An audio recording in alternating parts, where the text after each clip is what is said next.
That was a good clap too, by the way. Fitin10 Nation, welcome to day 68, and I'm your coach, Mark. I'm your coach, Martina. And together we run a 70-day challenge with the goal of losing 30% fat mass. And if you want to learn more about it, simply go to fitin10.com and check us out there. Martina, today we are going to talk about a few things. Food-wise, we're going to talk about kombucha and pizza. And we're also going to talk about cardiovascular training, and in particular, the different zones. Well, actually, in particular, zone 2. Mm-hmm. So let's get into it. So I want to talk about kombucha that I just found on one of our participants' food log. It is an interesting drink, right? It's a fermented tea. And because it's fermented, then it has some probiotic capacities. So it's really good for your immune system. It's good for gut health. It has a little bit of carbohydrates because it's sweetened tea that is fermented.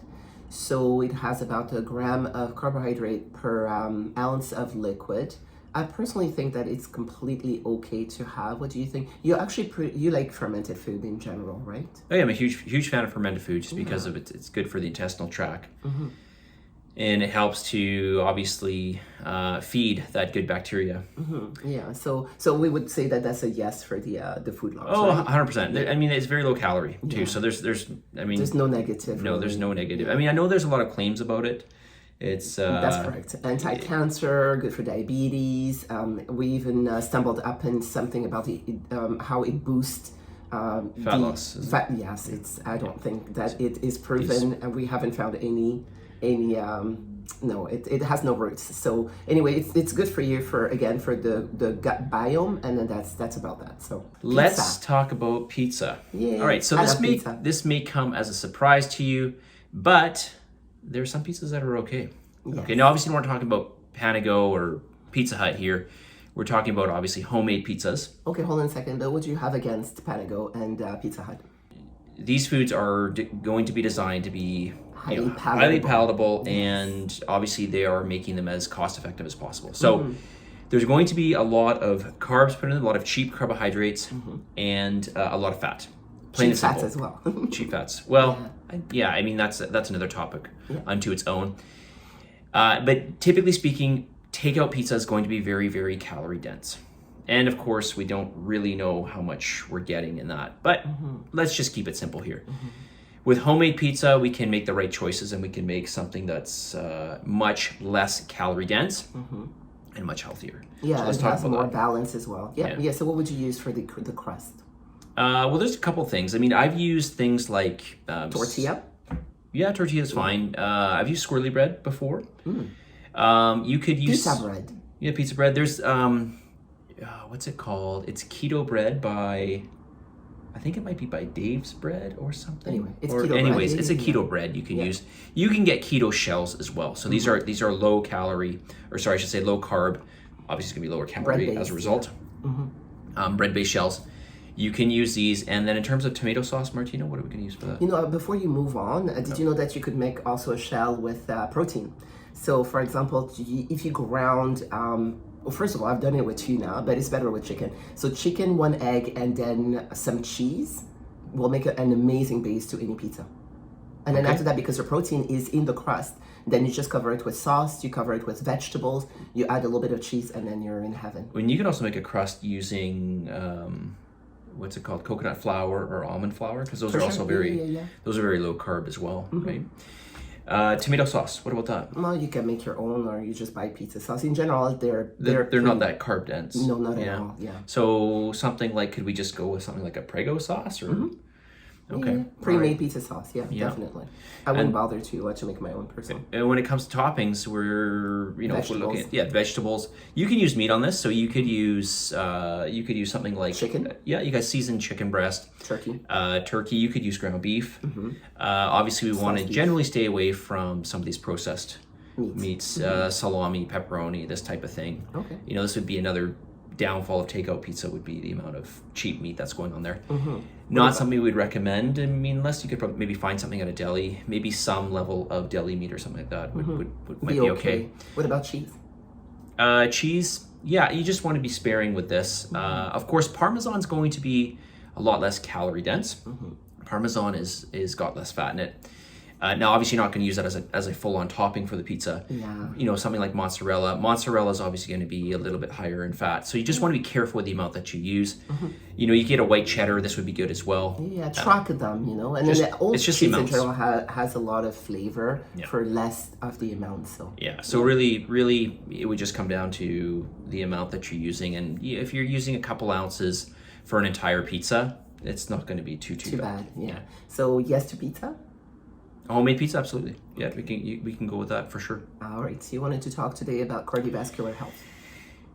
Okay, well, we had a question about zone 2 in particular. So, but I didn't want to just jump into zone 2. We got to give some background here. So there is cardiovascular training has been categorized in different Zones. you can think of them as blocks of Intervals. intensity. Yeah. And so when we're looking at zone 1, we're typically looking at about 50 to 60% of your heart rate Max. max. Zone 2, 60 to 70. Yeah, 60 to 70. Zone 3, Yeah, 70 to 80, and then there's 4, 80 to 90, and then there's the famous Zone 5, which is VO2 max, which is 90 plus, 90, 95, and I've seen some people talk about zone 2 being closer to the 75 or 80. I think that seems a bit high. So there may be some debate in terms of what zones, in terms of what the percentages are with what zones.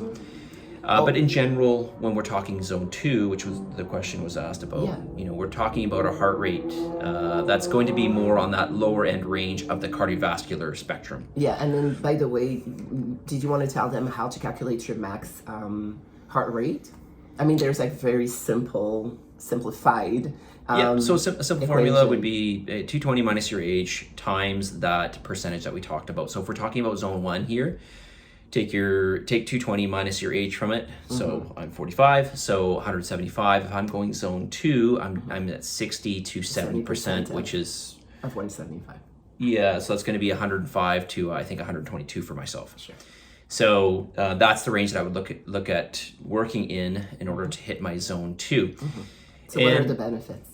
Well, with any form of cardiovascular training, obviously there's going to be benefits to your circulatory system and your heart strength. The advantage with zone 2 is that really, in essence, and there's some other ones which we'll talk about here in a second here, is the fact that it's less stress, which means it's more sustainable. It's something you can do on a daily basis, and you're going to get those health benefits, which we'll talk about here in a second. If you're doing something like a zone 4 or zone 5, this is something that's going to be a lot more stressful on the body. And we're not just talking about your joints, because you could do this on a bike and that's going to be easy on the joints, but on the nervous system in particular. So it depends on whatever other things you have going on in your life. But typically speaking, with zone 2, this is something where you're going to get lots of cardiovascular benefit from, because it's got a decent amount of intensity, but not too much. I mean, you could still carry, generally speaking, in a zone 2, you could still carry a conversation. Yeah, a chopped one, but still. Yeah. But you're still going to get the benefits in terms of, well, why don't we talk about those benefits? All right. So we got things like faster recovery. So this is a form of exercise you can do every day, and you don't have to worry about having to recover from that exercise. Like you would which means that would be really beneficial to you and I, for example, because then we weight lift, 5-6 times per week. We can do that no problem while maintaining a zone 2 cardio. It's a great complement. In fact, it's going to help with your recovery from weight training, just from the aspect of oxygen distribution and well, I guess we should say more specifically the blood distribution. Yeah.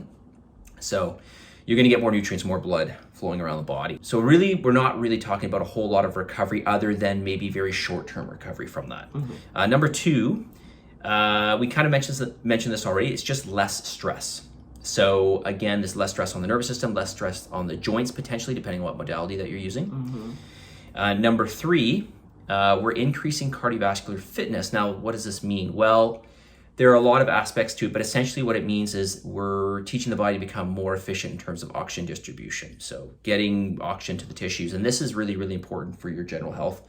But also we look at health benefits such as, lowering your risks of, diabetes or atherosclerosis. So you're getting better blood glucose management, keeping the circulatory system healthy. And of course, the cognitive aspect, getting more oxygen to your brain, right? So these are all really, really important. Lastly, I will say it's just more sustainable. We talked about that. This is something that we can do more on a daily basis.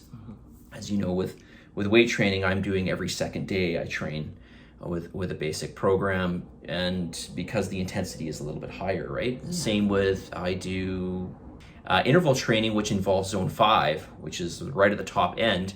And this is something that I do twice a week max, you know, so. Because it's very taxing. Because it's very taxing and it requires more recovery. So, you know, the advantage with zone 2 is it's something that's more sustainable and requires very little recovery. Yeah. So, and you get all those health benefits. Martina, let's get the message of the day. Yeah.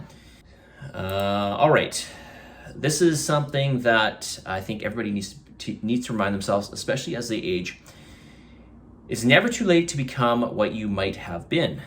It's never too late to become what you might have been. And for those of you who are in the challenge, who are just finishing up and maybe faltered a number of times, or maybe just getting into it, it's never too late to take a hold of things. It doesn't matter how many times you think you failed or how much you maybe lack self-belief. It's never too late to build up that self-belief and prove to yourself that you can do it. Absolutely. Right?